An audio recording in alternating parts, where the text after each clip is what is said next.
Frankenstein, or The Modern Prometheus, by Mary Shelley. Letter 1.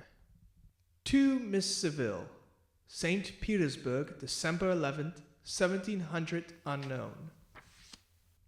You'll rejoice to hear that no disaster has accompanied the commencement of an enterprise which you have regarded with such evil forebodings.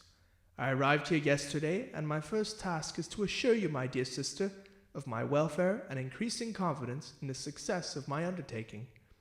I am already far north of London, and as I walk in the streets of Petersburg, I feel a cold northern breeze play upon my cheeks, which braces my nerves and fills me with delight. Do you understand this feeling? This breeze, which has traveled from the regions towards I am advancing, gives me a foretaste of those icy climes. Inspirited by this wind of promise, my daydreams become more fervent and vivid. I try in vain to be persuaded that the pole is the seat of frost and desolation. It ever presents itself to my imagination as the region of beauty and delight. There, Margaret, the sun is forever visible, its broad disk just skirting the horizon and diffusing a perpetual splendor.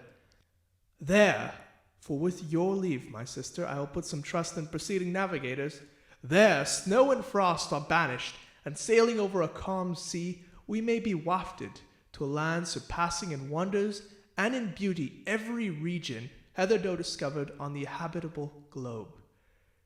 Its productions and features may be without example, as the phenomena of the heavenly bodies undoubtedly are in those undiscovered solitudes. What may not be expected in a country of eternal light?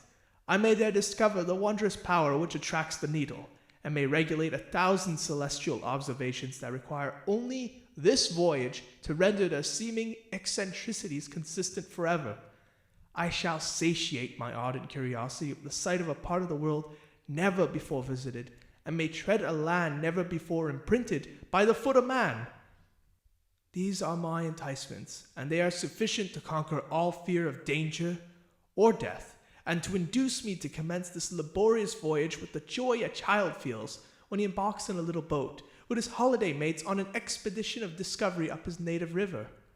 But supposing all these conjectures to be false, you cannot contest the inestimable benefit which I shall confer on all of mankind to the last generation by discovering a passage near the pole to those countries, to reach which at present so many months are requisite, or by ascertaining the secret of the magnet, which, if at all possible, can only be effected by an undertaking such as mine.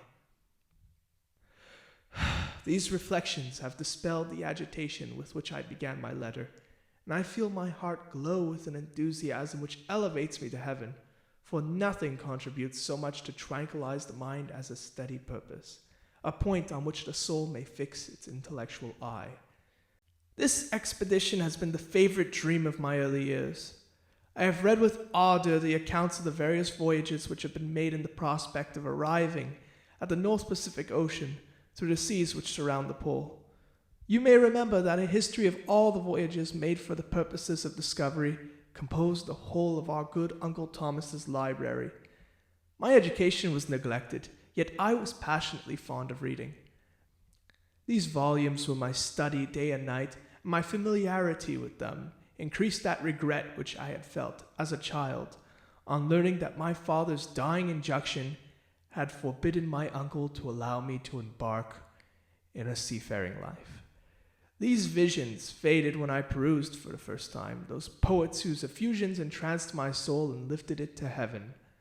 I also became a poet, and for 1 year lived in a paradise of my own creation.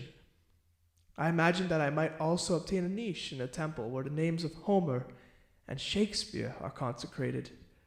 You are well acquainted with my failure, and how heavily I bore the disappointment. But just at that time I inherited the fortune of my cousin. My thoughts were turned into the channel of their earlier bent. 6 years have passed since I resolved on my present undertaking. I can, even now, remember the hour from which I dedicated myself to this great enterprise. I commenced by inuring my body to hardship. I accompanied the whale fishers on several expeditions to the North Sea. I voluntarily endured cold, famine, thirst, and want of sleep. I often worked harder than the common sailors during the day, and devoted my nights to the study of mathematics, the theory of medicine, and those branches of physical science from which a naval adventurer might derive the greatest practical advantage. Twice I actually hired myself as an undermate in a Greenland whaler and acquitted myself to admiration. I must own I felt a little proud when my captain offered me the second dignity in the vessel and entreated me to remain with the greatest earnestness, so valuable did he consider my services. And now, dear Margaret, do I not deserve to accomplish some great purpose? My life might have been passed in ease and luxury, but I preferred glory to every enticement that wealth placed in my path. Oh, that some encouraging voice would answer in the affirmative. My courage and my resolution is firm, but my hopes fluctuate, and my spirits are often depressed.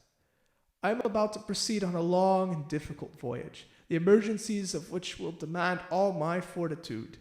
I am required not only to raise the spirits of others, but sometimes to sustain my own, when theirs are failing.